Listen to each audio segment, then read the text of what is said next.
자, 성경에 보게 되면 의인과 악인이라고 하는 말이 참 많이 나와요. 근데 여러분, 의인과 악인 중에 어떤 말이 좀 더 많이 기록되어 있을 것 같아요?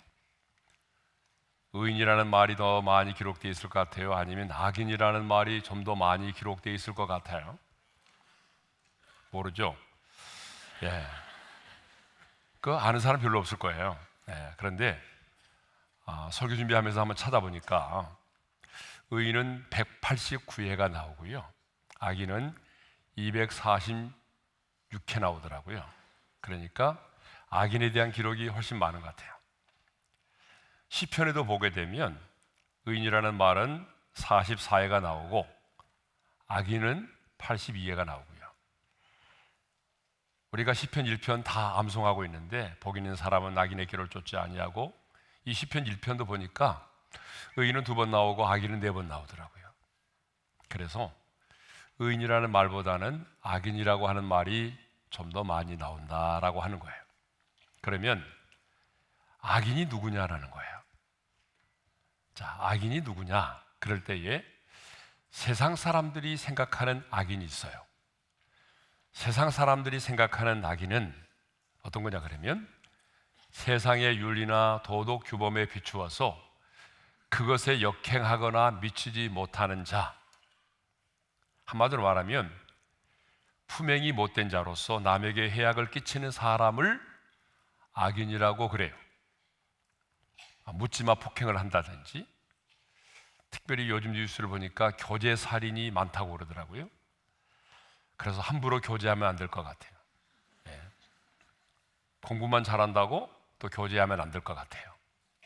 예. 이번에 일어난 사건을 보니까 수능 만점짜리더라고요. 수능 만점이고 서울에 있는 유명한 의대를 다니신 분이 끔찍한 일을 저질렀어요. 특히 우리 자매님들 아무나 함부로 교제하지 않기를 바라요. 네. 그러면 성경이 말하는 악인은 누구냐라고 하는 거죠. 세상 사람들이 말하는 악인과 성경이 말하는 악인은 달라요. 자, 성경이 말하는 악인은요, 히브리어로 라샤라는 뜻인데 이 말의 뜻이 무엇인가 하면은 신이 없는, 신을 믿지 않는 불경건한 사악한이라는 뜻을 가지고 있어요. 그러므로 성경이 말하고 있는 악인은 누구냐? 하나님을 믿지 않고 하나님과 상관없이 살아가는 자, 이 사람이 악인이에요. 결국 악인은 하나님을 알지도 못하고 하나님을 떠나서 하나님과는 상관없이 자신의 뜻을 따라서 생각하고 말하고 행동하는 자를 성경은 악인이라고 말한다는 거예요. 그런데 오늘 우리가 읽은 본문을 보게 되면 1절이 이렇게 말씀하고 있어요. 우리 1절을 다 같이 읽겠습니다. 악을 행하는 자들 때문에 불평하지 말며 불의를 행하는 자들을 시기하지 말지어다. 자, 악을 행하는 자들 때문에 불평하지 말라, 또 시기하지 말라는 말은 어때요? 악인들에 대해서 굉장히 불평하고 또한 시기하는 적이 있었다는 것을 전제로 하고 있는 말씀이죠. 근데 이 말씀을요, 표준 세번역에 보니까 이렇게 번역을 해놨어요. 속상해하지 말며 시세워하지 마라. 그러니까 악인이 형통하는 것 때문에 속상해하지 말라. 악인이 나보다 잘 되는 것 때문에 속상해하지 말라. 우리말 성경에는 뭐라고 되어 있는가 하면은 악인의 형통을 보고 초조해하지 말라, 부러워하지 말라, 그렇게 되어 있어요. 우리말 사자성어 가운데 어떤 게 있냐 그러면 권선징악이라고 하는 게 있어요. 뜻이 뭐냐 그러면 착한 것을 권하고 악한 것을 징벌한다, 그런 뜻이잖아요. 그러니까 이 권선징악에 의하면 착한 사람은 항상 잘 되어야 되는 거고요, 악을 행하는 자는 항상 벌을 받아야 되는 거예요. 그러니까 의인은 상을 받아야 되고 악인은 항상 심판을 받아야 된다라고 하는 거죠. 이게 권선징악의 의미 아니에요? 그래서 여러분 흥부와 놀부도 보게 되면 다리를 다친 제비를 치료해 준 착한 흥부는 복을 받아서 부자가 되었고, 일부러 제비의 다리를 부러뜨린 놀부는 벌을 받았잖아요. 이것이 세상 사람들이 말하고 있는 사필귀정 아니면은 권선징악이라고 하는 말입니다. 그런데 여러분, 우리가 사는 세상은 어떻습니까? 저와 여러분이 살고 있는 이 세상은 어떻죠? 의인보다는 하나님과는 상관없이 악을 행하며 인생을 살아가는 악인이 더 복을 받고 더 건강하고 더 오래 살 때가 많다는 거죠. 여러분 그러지 않아요? 잘 들여다보세요. 주변에 있는 사람을 비교해 보면 금방 알아요. 그래서 많은 사람들은요, 악인이 잘 나가는 것, 악인의 잘됨을, 악인의 형통을 어떻게 하죠? 보고 불평한다는 거죠. 시편 73편을 보게 되면 다윗만이 아니라 아삽이라고 하는 사람이 이 시를 썼는데, 그 아삽도 악인의 형통함을 보고 넘어질 뻔했고 미끄러질 뻔했다라고 말하고 있어요. 우리 잘 아는 말씀이잖아요. 시편 73편, 자, 우리 2절과 3절의 말씀을 읽겠습니다. 다 같이요.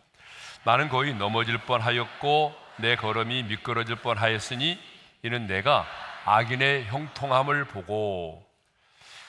여러분, 완전히 실족하거나 미끄러지거나 넘어지지는 않았지만 어떻게 했다고요? 넘어질 뻔했고 미끄러질 뻔했다. 근데 그 이유가 뭐예요? 그 이유는 왜 그래요? 뭐 때문에 뻔했어요? 예. 무엇 때문에 넘어질 뻔했고, 무엇 때문에 미끄러질 뻔했다라고 말하고 있어요? 예. 아니, 반응을 보이라고 그랬잖아요. 지난번에 김창욱 교수님이 오셔서 리액션 얘기했잖아요. 예. 그분을 데려와야 될 것 같아요. 여기 앞에 앉아있던 분. 예. 그날 제가 옆에 앉았는데 장난이 아니더라고요. 김창욱 교수가 말 한마디 한마디 할 때마다 막 그분이 반응을 보이는데 장난이 아니었어요. 우리가 처음 오신 분이라는데 너무 반응을 잘 보여요. 얼마나 반응을 잘 보이는가 하면 막 자기의 피부를 털어요. 발을 막 구르고. 우리가 그렇게까지는 할 필요가 없지만 그래도 하나님의 말씀이 선포되면 반응을 보이는 게 우리 오림교회 성도들 아닙니까? 네. 반응을 안 보이실 분은 다른 교회로 가도 괜찮아요. 제가 이제 담임 목사가 아니기 때문에 이렇게 말할 수가 있는 거예요. 네. 자, 여러분, 우리가 사는 세상은 어때요? 여러분, 의인보다도 하나님과는 상관없이 악을 행하며 살아가는 사람들이 더 많은 복을 받고 더 건강하고 장수할 때가 많아요. 그런데 아삽도 마찬가지였다고 그랬죠. 왜 뻔했다고 말해요? 악인의 형통을 보았기 때문이라는 거예요. 그러면 어떤 악인의 어떤 형통을 보았다는 거예요, 도대체? 악인의 형통을 말하고 있는데 도대체 아삽이 보았던 그 악인의 형통은 뭐예요?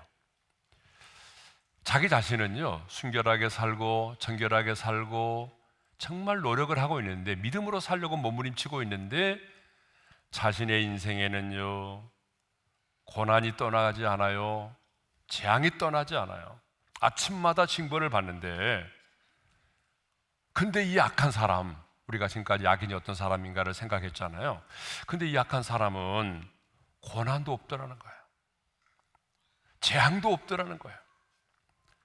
더 기가 막힌 것은 마음의 소원보다도 더 많은 소득을 얻고 더 많은 재물을 얻어서 재물이 날로 늘어만 간다는 거예요. 마음의 소원 있잖아요. 그래, 내가 이번에 가게를 열면 이번 달에는 얼마를 벌 거야 라고 생각했는데 1,000만 원을 벌 거라고 생각했는데 2천만 원 벌었다는 거 아니에요. 미장원을 오픈했는데 1,000만 원 벌 거라고 생각했는데 2천만 원 벌었다는 거 아니에요. 그러니까 마음의 소원보다 더 많은 소득을 얻고 그래서 재물이 날로 늘어만 갔다는 거예요. 자, 시편 73편 12절의 말씀이 그 말씀 아니에요? 다 같이요. 이들은 악인들이라도 항상 평안하고 재물은 더욱 불어나도다. 예.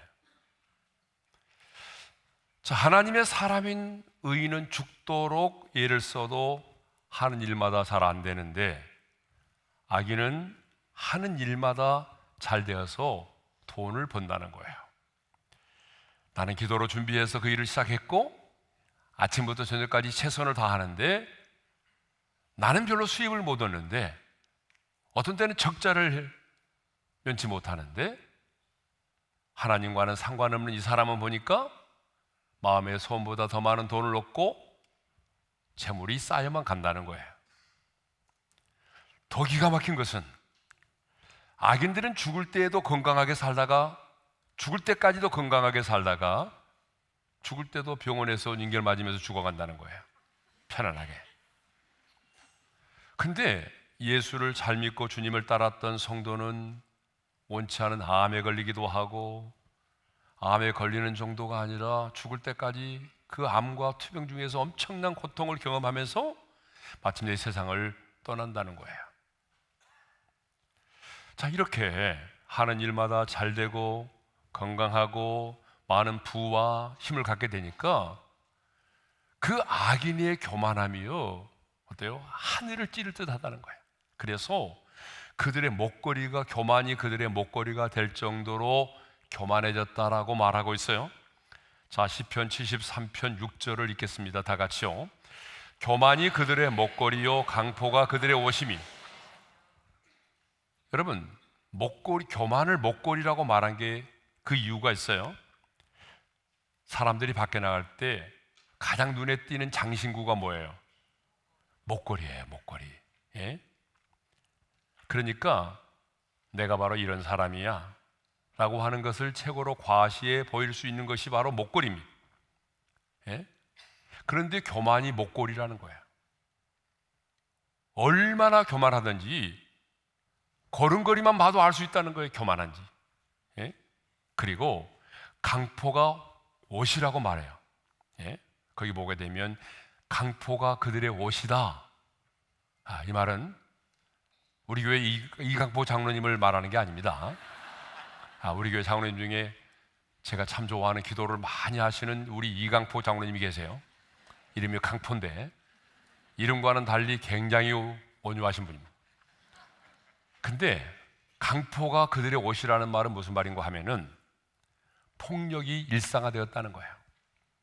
그러니까 악인들은요, 입만 열면 사람들이 하는 말을 비웃고 자기보다 못 살고 가난한 사람들을 보게 되면 막 욕을 퍼붓고 거만하게 말하고 그리고 포악한 말을 한다는 거예요.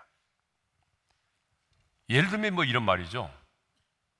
내가 이렇게 말하니까 기분 나빠? 그러면 너도 돈을 좀 벌어봐, 나처럼. 그래서 부자가 되어보라고. 이따위 식으로 말을 한다는 거예요. 예? 그런 사람들이 있다는 거예요. 우리 주변에도 가끔 그런 분들 있잖아요. 그죠? 예? 반응을 안 보이니까 제가 다시 한번 할까요?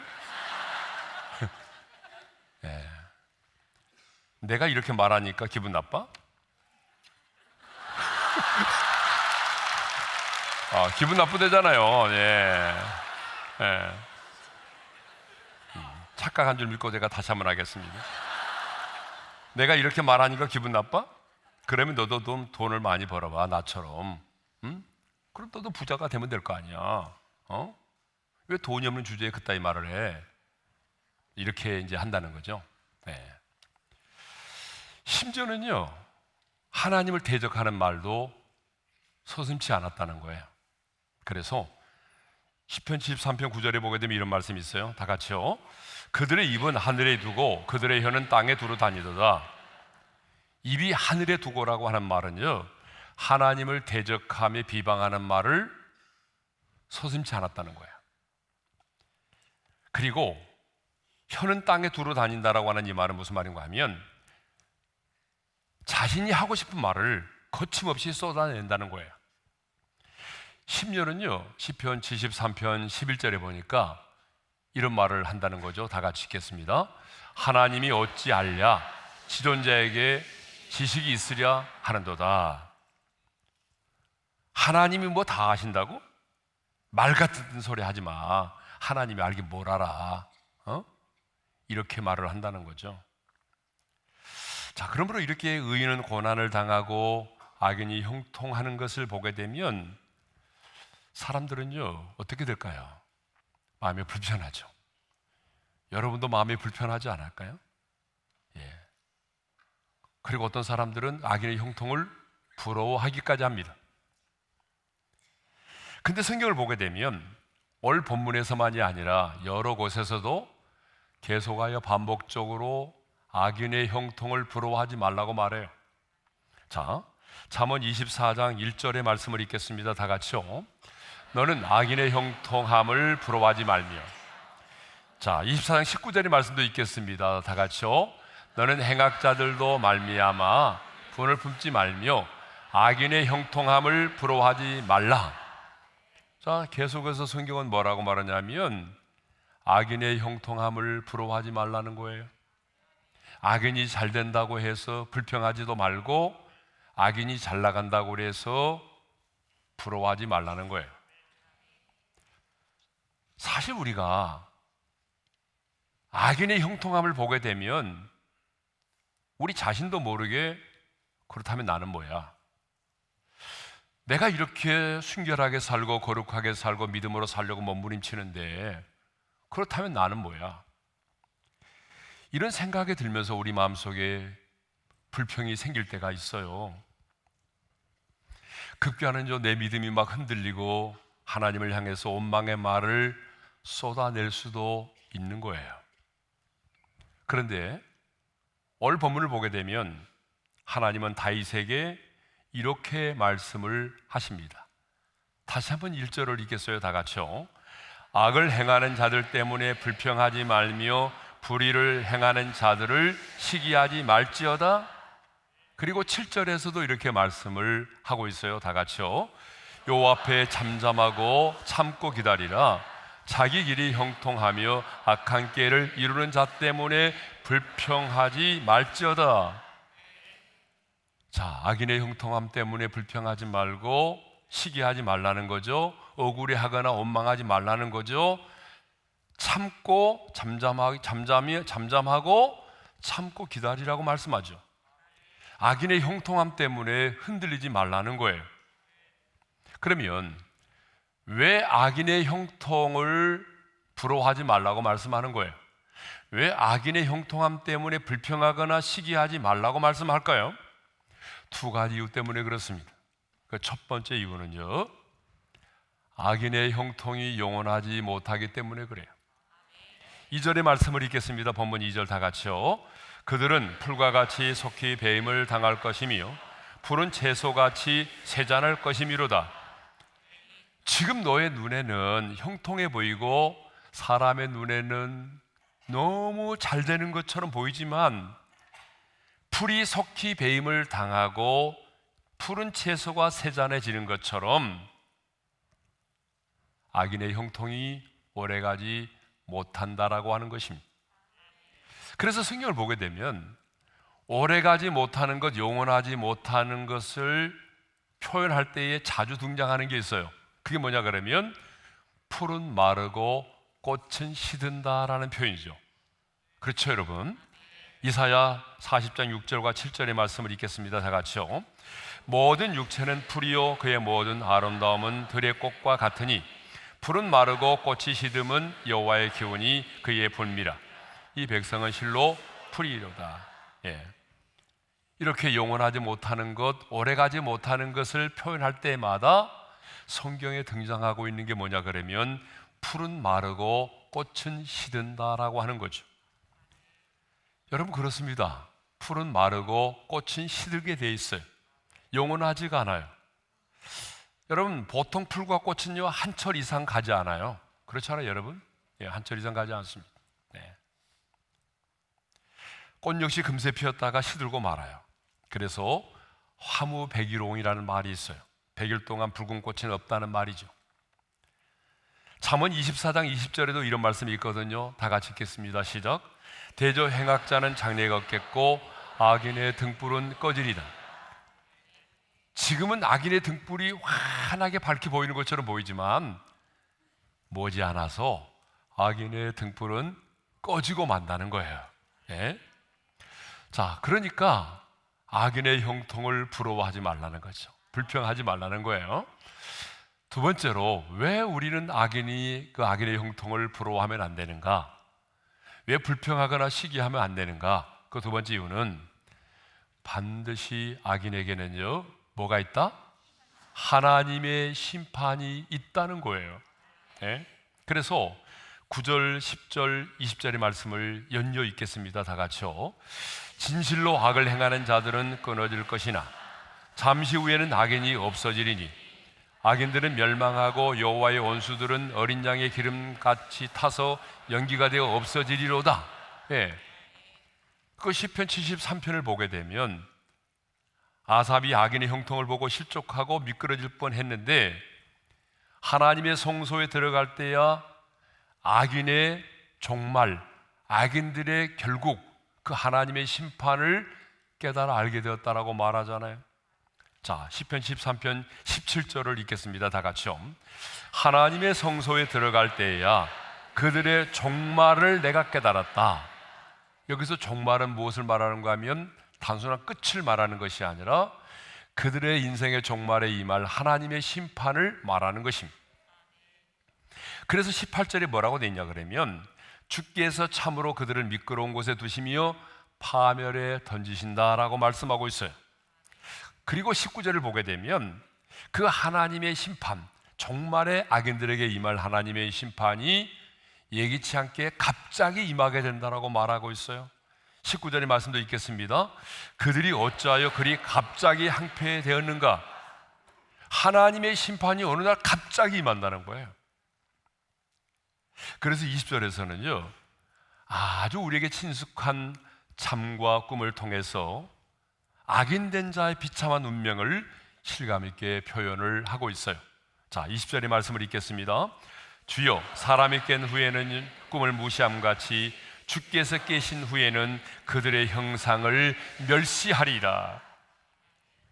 여러분, 잠과 꿈의 가장 큰 특징이 뭔지 알아요? 영원하지 않다는 거예요.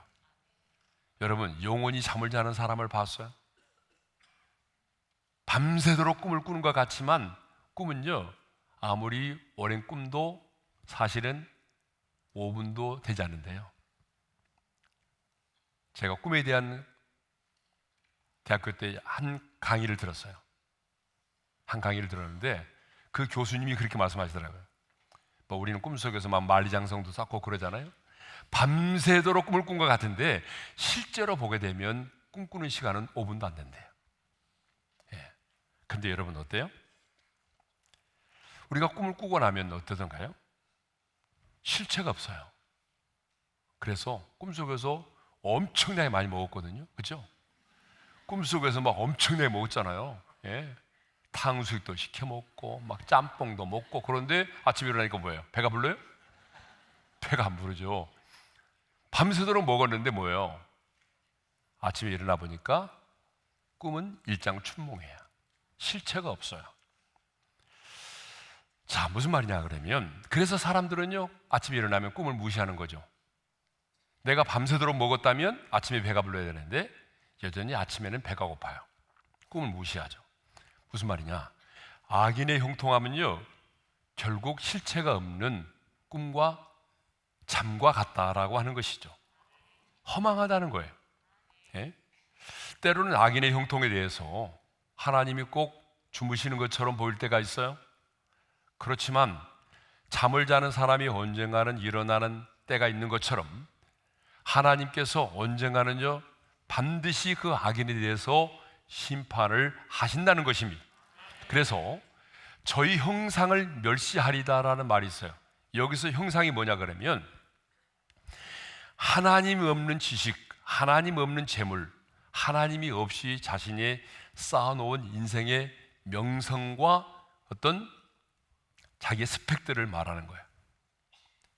그러니까 악인이 그동안에 열심히 자기가 쌓아놓은 인생의 모든 것들이 어떻게 된다고요?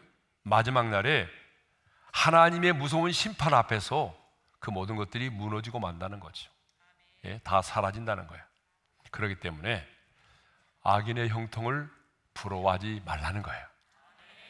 내 주변의 악인이 아무리 잘 나가도, 아무리 나보다 돈을 많이 벌어도, 아무리 나보다 건강해도 악인의 형통함을 부러워하지 말라. 악인의 형통함 때문에 불평하거나 시기하지 말라. 그 때문에 마음이 속상해하지 말라는 거예요. 왜? 악인의 형통은 잠시 잠깐이라는 거예요. 그리고 반드시 악인에게는 무서운 하나님의 심판이 기다리고 있다는 거예요. 그 무서운 하나님의 심판이 기다리고 있기 때문에 하나님이 악인에 대해서 유기하신 거예요. 근데 우리는 하나님의 자녀이기 때문에 이 땅에 살면서 어때요? 조금 우리가 곁길로 나가면 하나님이 곧바로 우리를 징계하시기도 하고, 하나님이 우리에게 깨달음을 주시고, 여러 가지 다양한 방법으로 어때요? 우리를 하여금 사랑의 가시 울타리를 치신단 말입니다. 그래서 넘어가려고 할 때마다 가시에 찔려서 넘어가지 못하게 하고, 그런 게 우리 인생이라는 거죠. 자, 그런데 이제 정말 중요한 얘기를 하겠습니다. 아삽이 언제 악인의 형통이 영원하지 않다는 것을, 아니 그리고 반드시 하나님께서 그 악인에 대하여 심판하신다라고 하는 것, 악인의 결국을 깨달았느냐라고 하는 거죠. 자, 시편 73편 17절의 말씀을 읽겠습니다. 다 같이요. 하나님의 성소에 들어갈 때에야 그들의 종말을 내가 깨달았나이다. 그러니까 언제 해답을 찾았다고 말해요? 하나님의 성소에 들어갈 때야. 여러분, 하나님의 성소가 어떤 곳이냐면 언약궤, 하나님의 임재를 상징하는 언약궤가 있는 곳이에요. 예? 그러니까 그 성소는 하나님을 만나는 곳이잖아요. 이것을 신약적인 표현으로 쓴다면 하나님의 은혜의 보좌 앞으로 나아가는 것을 말합니다. 그러니까 오늘날로 말하면 하나님의 보좌 앞에 나아가서 하나님을 예배하다가, 하나님의 보좌 앞에 나가서 그분의 얼굴을 구하며 간절히 기도하다가 하나님의 음성을 들음으로 깨닫게 되었다는 것입니다. 왜 의인은 이 땅에 사는 동안 이렇게 고난을 당하게 되는지, 왜 악인은 이렇게 형통하는지, 왜 하나님께서 꼭 죽으시는 것처럼 악인에 대해서는 그런 교만한 자일지라도 하나님이 곧바로 심판하지 않는지, 그리고 언젠가는 하나님이 악인에 대해서 반드시 심판하게 된다는 사실을 깨닫게 되었다고요. 언제? 어디에서? 하나님의 성소에서 하나님을 예배하고 기도하는 중에 하나님의 음성을 들음으로 깨달게 되었다는 것입니다. 그러므로 여러분, 우리도 이 세상을 살다 보게 되면 이해되는 일보다 이해되지 않은 일이 훨씬 더 많아요. 이제 인생을 살면 살수록 그렇습니다. 우리가 이 세상을 살면 살수록 어떻던가요? 이해되는 일보다 이해되지 않은 일이 훨씬 더 많아요. 왜 이런 일이 우리 가정에 일어나야 했는지, 왜 이런 사건이 내 남편에게 일어나야 했는지, 영화 속에서나 일어날 수 있는 이런 일들이 왜 내 인생 가운데 일어나야 했는지, 왜 내 자녀에게 이런 일이 일어나야 했는지 이해가 되지 않는 게 더 많아요. 그러면 이해가 되지 않는 일을 당할 때, 내 인생이 이해가 되지 않을 때, 나는 고난을 당하고 악인의 형통함을 볼 때 우리는 어떻게 해야 되죠? 그때 우리는 하나님의 성소로 들어가야 될 줄로 믿습니다. 그럴 때일수록 우리는 예수의 보혈을 의지하여 은혜의 보좌 앞으로 나아가야 한다는 것입니다. 그런데 우리는 반대로 할 때가 많아요. 이해되지 않은 일을 만나면 가장 먼저 뭐가 먼저 나와요? 불평이 먼저 나와요. 왜 나만 그러세요? 왜 내게 이런 아픔을 주세요? 저 믿지 않은 자들, 저 새벽기도 하지 않는 저 아무개 집사, 하나님을 대적하는 교만한 자들은 왜 저렇게 잘 풀려가고 형통한데 왜 저는 이렇게 고난 가운데 살아야 하는 거예요? 예? 하나님을 모르는 저 사람은 저렇게 건강한데 나는 왜 이렇게 하나님의 사람인 나는 암에 걸리고 고통 속에 살아야 하는 거예요? 예? 왜 나는 결혼한 지 얼마 되지 않았는데 남편이 세상을 떠나야만 하는 거예요? 하나님과는 상관없이 살아가는 가정의 자녀는 공부도 잘하고 원하는 직장에도 들어가고 결혼도 해서 잘 사는데 왜 내 자녀들은 원하는 대학에도 떨어지고 원하는 직장에도 들어가지 못하고 나이까지 들었는데 결혼도 못하고 왜 함께 살아야 돼요?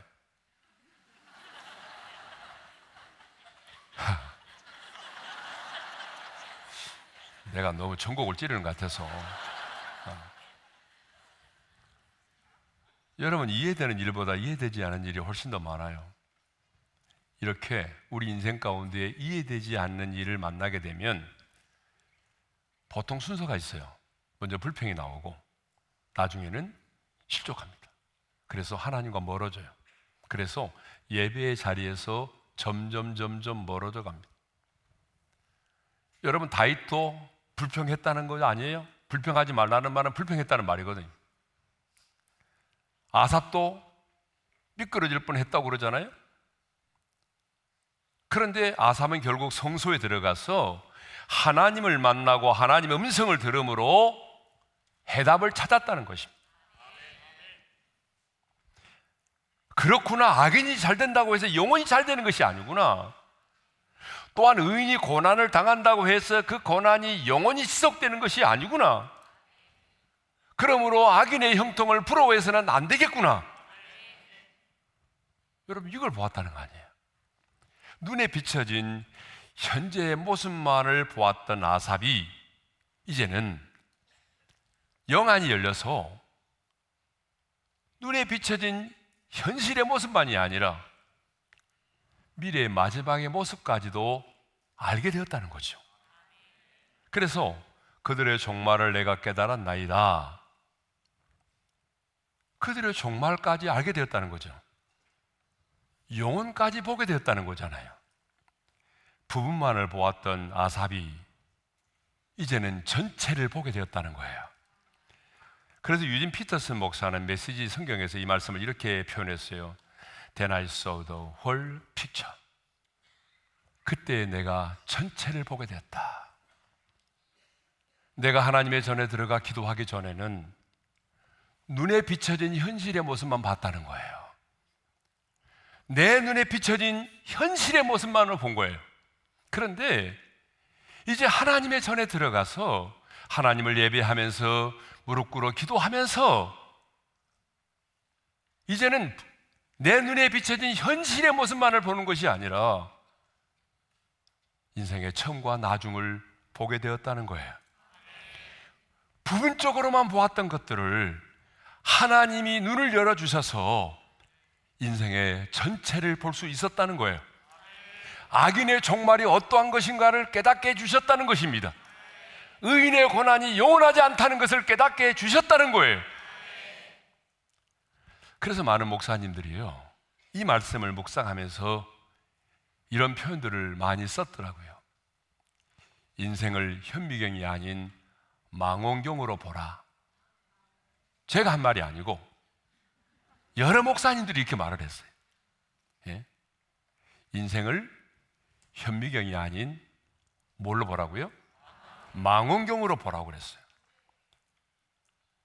여러분, 우리의 시력은요, 정상이 1.5죠. 1.5 손 들어보세요. 내 눈은 시력이 1.5다. 손 들어보세요. 네.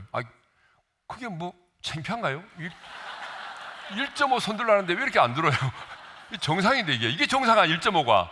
자, 1.5 손 들어보세요, 1.5. 예. 다 내리세요. 시력이 정말 안 좋으신 분 너무 많이 계시네. 예. 근데 여러분, 시력이 1.5 정상이었을 때 우리 눈에 보이는 것이 어때요? 보이는 것도 있고 또 보이지 않는 것들이 있어요. 근데 우리 인간들이 말이죠, 하나님이 내게 주신 정상의 눈 1.5로 보지 않고 현미경으로 만일에 들여다본다면 어떤 일들이 일어날까요? 이건 상상이죠. 보이지 않았던 것들이 보이기 시작하겠죠. 여러분 그러지 않아요? 자, 만약 우리가 손에 눈에 보이지 않지만 엄청난 세균이 많이 묻었다고 그러잖아요. 그런데 밖에서 놀다가 돌아온 아이의 손을 현미경으로 딱 보았더니 이렇게 보이더라는 거 아닙니까? 아이의 손에 이렇게 엄청난 세균 덩어리가 있더라는 거죠. 예. 그러니까 이제 이걸 보고 나서 우리 아이들의 손을 보게 되면 이제 함부로 만질 수가 없는 거죠. 예.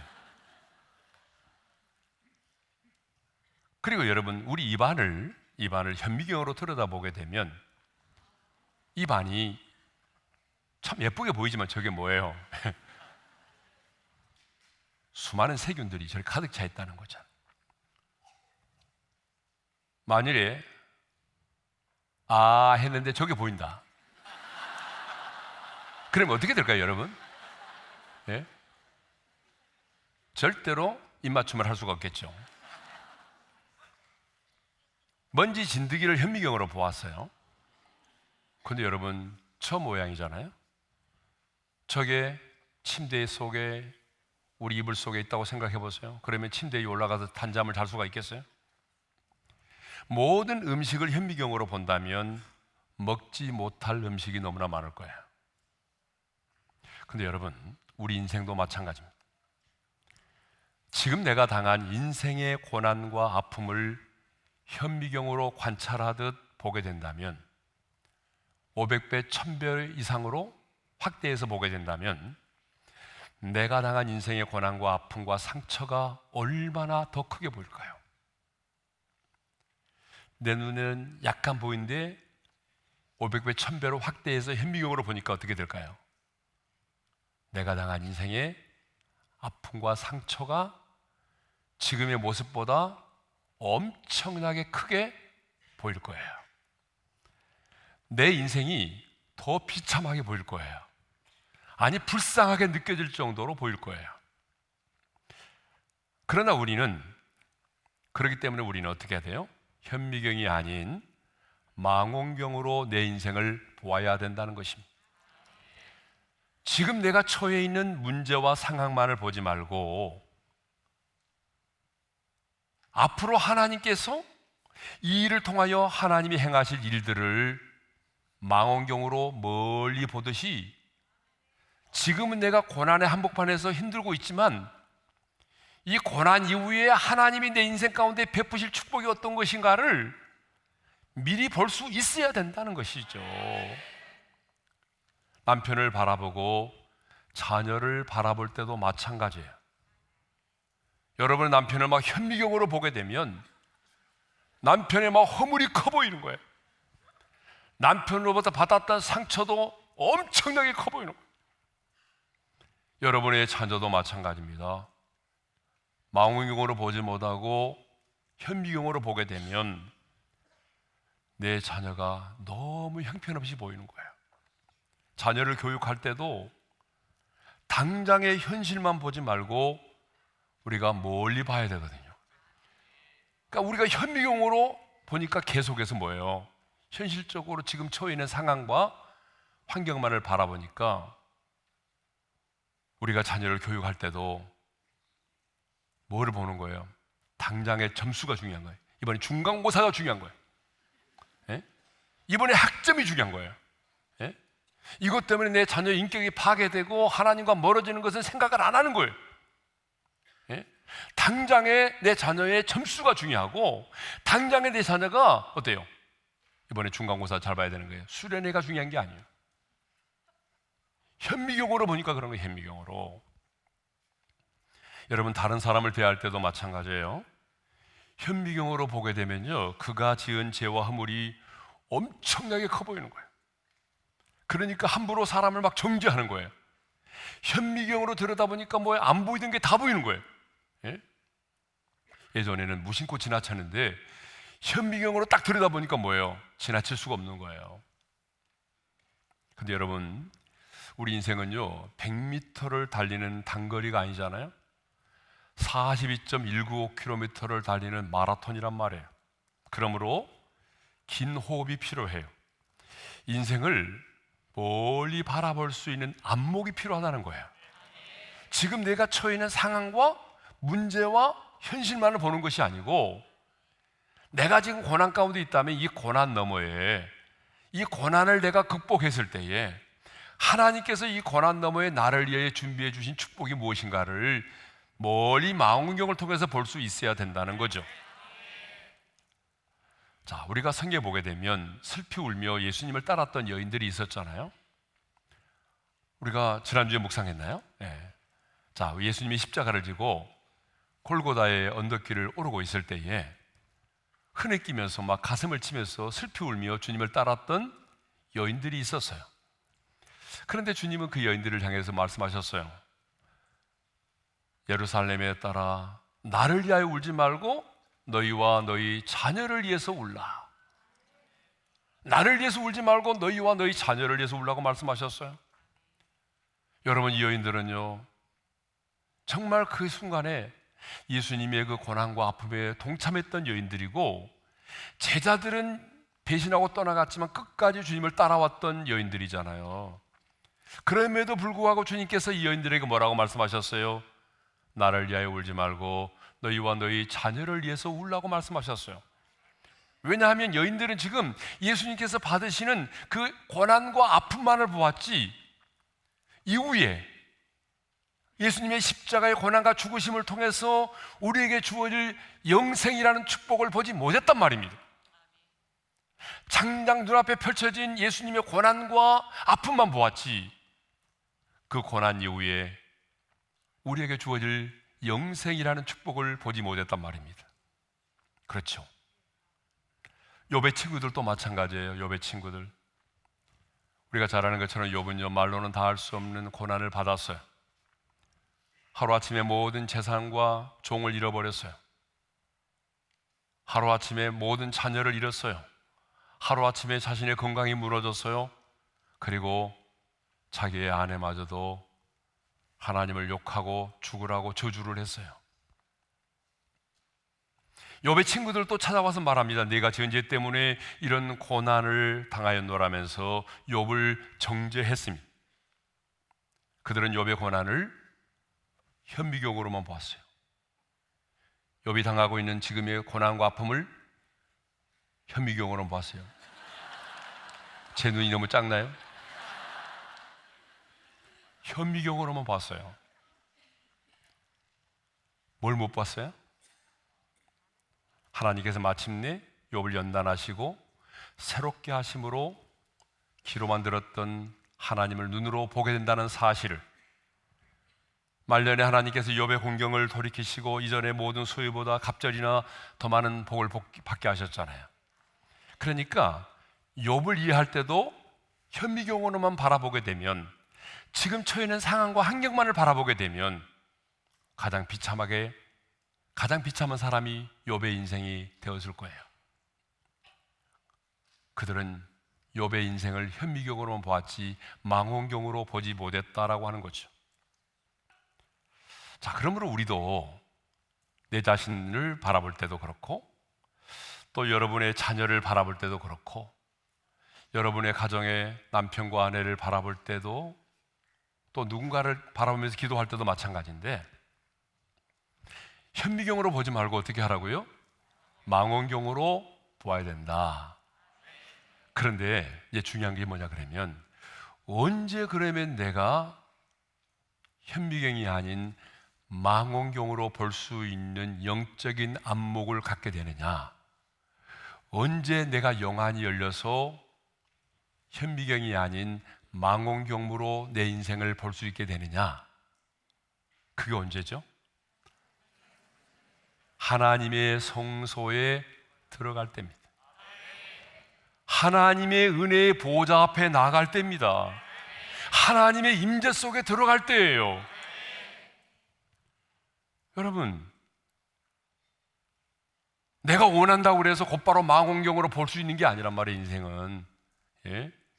이 세상에 보이는 것들은 내가 현미경을 내려놓고 망원경으로 볼 수가 있지만, 지금 제가 얘기하는 것은 우리 눈에 보이는 실제적인 현미경과 망원경이 아니고 영적인 눈을 얘기하는 거예요. 하나님이 내 눈을 열어주셔야만이 인생의 처음과 나중을 이해할 수 있게 된다는 말입니다. 하나님이 내 인생의 눈을 열어주셔야만이 내가 처해 있는 현실만을 보는 것이 아니라 내 인생의 전체를 볼 수 있다는 거예요. 예? 왜 악인의 형통함을 인하여 불평하고 시기하고 악인의 형통을 부러워하던 자가 왜 악인의 형통을 부러워하지 않게 되었느냐? 그것은 성소에 들어가서 하나님을 예배하며 기도하는 가운데 악인의 종말을 보았기 때문에 그래요. 현미경이 아닌 망원경으로 보았기 때문에 그렇습니다. 그래서 오늘 제목이 뭐예요? 우리 인생을 현미경이 아닌 망원경으로 보자는 거예요. 예? 당면한 현실만 보지 말고 하나님께서 이 일을 통해서 행하실 그 일들을 믿음의 눈으로 멀리 바라보자는 거예요. 예? 자, 이렇게 인생을 현미경이 아닌 망원경으로 바라보게 되니까, 그래서 악인에 대한 결국 꼭 하나님의 심판을 깨닫고 나니까 이제 이 시인이 말이죠, 자신이 얼마나 우매무지한 존재인지를 깨달았다라고 노래하고 있어요. 내가 참 우매무지한 존재구나, 짐승과 같은 존재구나, 이걸 깨달았다는 거예요. 자, 시편 73편 21절의 말씀을 읽겠습니다. 다 같이요. 내 마음이 산란하며 내 양심이 찔렸나이다. 그러니까 이 산란하다는 말은 마음이 쓰라리다는 말을 말하거든요. 그러니까 이전에 있잖아요, 이전에는 악인의 형통함을 보고 자신이 당하는 의인으로서 당하는 고난을 보면서 막 생각을 해보니까 내 마음이 막 쓰라리고 내 양심이 가시에 찔린 것처럼 통증이 있었다는 거예요. 그런데 이건 반대로 이제 내가 현미경이 아닌 망원경으로 내 인생을 딱 보게 되니까, 하나님의 눈으로 부분이 아니라 전체를 보게 되니까, 아니 좀 더 신학적인 표현을 쓴다면 하나님의 섭리와 경륜을 깨닫고 나니까 내가 그렇게 부러워하고 불평하고 시기했던 내 자신이 어떻다는 거예요. 내 자신을 생각해 보니까 내 자신의 마음이 어때요? 쓰라리고 내 양심이 가시에 찔리는 것과 같다라고 하는 거예요. 그런 통증을 느꼈다는 거예요. 이제는 반대로, 예?